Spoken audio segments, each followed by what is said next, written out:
Hey guys, welcome back to the channel. Today we're going to do a little deep dive on the upcoming IS, the changes that we're going to get, expected to get, and possibly going to get.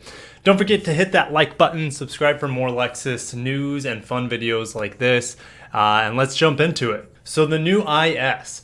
The first things we're going to do, sorry my eye itches real quick. The first thing we're going to do, guys, is talk about the 100% guarantees of the vehicle. I only have a couple guaranteed details that hasn't been confirmed before by anyone else that I know of, at least not on YouTube. So the new IS is coming in fall of 2020, so probably October, November of 2020 as a 2021 model. That is 100% guaranteed. Put it in your diary. That's going to happen, and it's not going to be a refresh. It's going to be a redesign. The other things that it is going to be 100%, it is going to be bigger. It's going to be longer and wider. And why would that be? Well, the GS isn't on the roadmap in 2021, so that might be another video that I can talk about. We can kind of theory craft on that, but the IS is going to be bigger, speculatively because the GS may no longer be around in 2021. Okay, so that's all the guaranteed information. We're getting a new IS redesign in 2020 as a 2021 model, and it's going to be bigger. So if all you came for is the concrete details, you're welcome to leave now. But the fun stuff is about to begin. All the possibilities with the unconfirmed things that I came up with. So let's jump into it. Now here comes the fun part, the speculation, which I know you guys will be chiming in on the comments below. I mean, what is this vehicle? What is it? Well, we know it's gonna be a four-door sedan. It possibly could be one of those slope back coupe-like sedans that you see like the Audi R7 or the RS5. That has that swooping back into it. I think it could be very similar to that. Now the ES already has a pretty slopey design like that. The LS does too. I think Lexus could take it to the next step with the new IS and make it even more coupe-like in the back. The platform, what is the platform going to be? Well, of course it's going to be on the TNGA. I think it's called the TNGA-N that the Toyota Crown has. Toyota Crown is a luxury rear-wheel drive front engine vehicle that's only sold in Japan, possibly in other Asian markets, but it is a wonderful vehicle. Now it could share some of the powertrains. I guess we'll get into the powertrains now. The powertrains are good is a total guess. We really have no idea. I've been hearing so many different things. If we think it's going to come with the powertrains from the Crown, well, that could be interesting. They have a couple hybrid powertrains from the Crown. You got the 2.5 liter hybrid powertrain that you see in the NX, and then a variant of the new ES. And probably you'll see a variant of that in the new Toyota 4Runner. Not 4Runner, Highlander. Goodness gracious, Highlander. We possibly could see that with potential plug-in ability, which I think would be great, give us some electric range only. And then you also could have what they stick in the top Crown variant in Japan is a 3.5 liter hybrid setup that we see in the LC 500H and the LS 500H. If we saw that in the IS, that would be crazy. That'd be a super high performing hybrid. There wouldn't be anything else like it on the market. It'd be very, very unique. Outside of the hybrids, because most markets are going to get hybrid variants. Here in the States, we may or may not. We never have got a hybrid of the IS.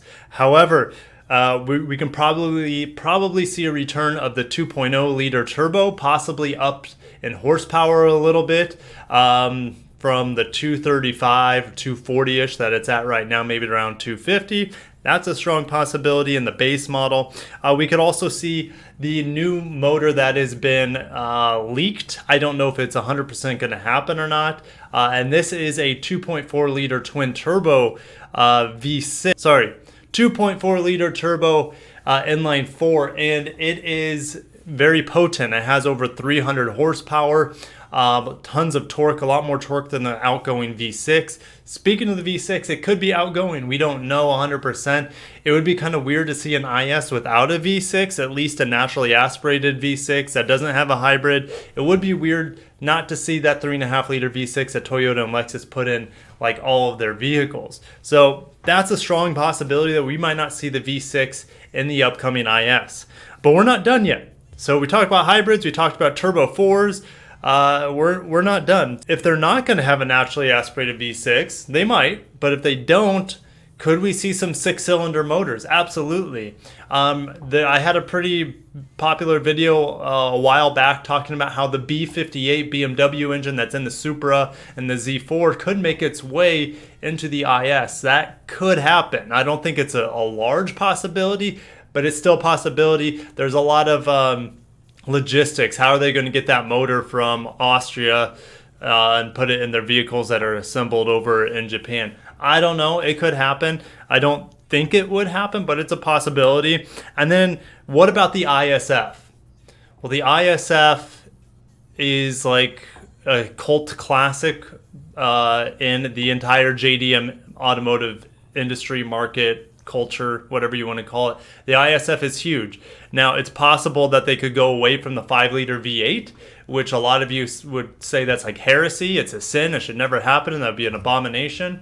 But at the same time, all companies are slowly getting away from V8s. Lexus, it's going to happen to them eventually. So in a new ISF, they could possibly have the 3.5 liter twin turbo that we see in the LS 500. They need to use that motor in something else other than the LS. For example, the LS 460 had the 1UR GSE motor, the 4.6 liter V8. Now, we saw a variant of that V8 also in the GS 460, and we also saw a variant of it that we still see in the GX 460. So that motor is being used somewhere in variations. 3.5 liter twin turbo from the modern LS is not being made in any other vehicle. So that's pretty crazy to me. I think the next ISF would be a perfect power plant or it would be a perfect platform for it if it can fit under the engine. If you look under the hood of an LS 500, that engine compartment is massive, absolutely massive, and it looks to be pretty full. So I don't know if they'd be able to squeeze in that 3.5 liter twin turbo. I think it would be more likely that they'd be able to squeeze in the B58 inline 6 from the BMW Supra. You know what I'm talking about. But that is the powertrains, what we could see. I know it's huge. It's probably the biggest range of motors that could go in any Lexus vehicle, to be honest. You were talking hybrids, 4 cylinders, turbos, naturally aspirated, twin turbos, V6s, possibly V8s. The IS has the potential for, I guess, the greatest potential for the greatest variety of power plants. Now, we're going to jump to transmissions. What do I think we're going to see? Well, currently we have the 8-speed transmission in all of the rear-wheel drive variants of the IS, and then a 6-speed transmission in all of the all-wheel drive variants of the IS. We also see that in the GS currently. However, I'm going to go out on a limb and say they're going to scrap the 6-speed transmission. They're going to go to an 8-speed for most of them, and possibly the 10-speed that we see in the LS 500 and the LC 500. I don't know if it would happen, but if we get an F variant with that 3.5 liter twin turbo V6, I almost guarantee we're going to get the 10-speed with it.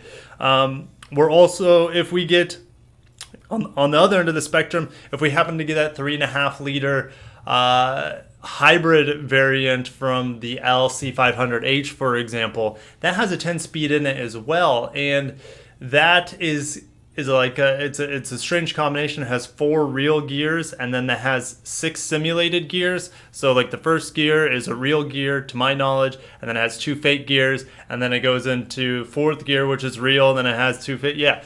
So I think that's how that one works. Correct me if I'm wrong, but it's something like that. I might be off a little bit, but it is a 10-speed, even though it is like a cyborg 10-speed, if that makes sense.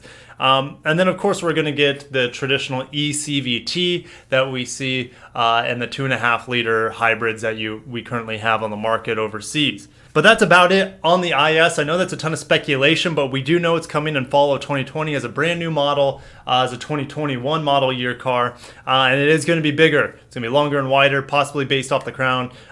So what do you guys think of the new IS? I want to hear your thoughts about it. You guys might have some ideas that I haven't come up with yet. I feel like I covered most of the bases, but I'm sure you guys have some thoughts on what we could see. Hey, before I let you go, this Bluetooth speaker here, right? It says F. Can you see that? F racing variant Bluetooth speaker. It has a 2UR GSE 5-liter V8 in it. No, it doesn't actually, doesn't it? But you guys can enter yourself into the possibility of winning this thing through my Patreon. I have a couple people, so thankful. I'll put them up in the credits. I'll probably run the credits right now.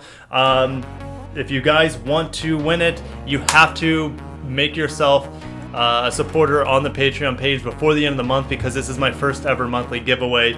And if you can see there, it rotates. I don't know if you can see that. Can you see that? It rotates. I don't know what the functionality of the rotating is, but it rotates. All right, so that's it, guys. I'll see you guys in the comments below. Support the channel through Patreon if you can, and I will see you guys in the next video. Peace.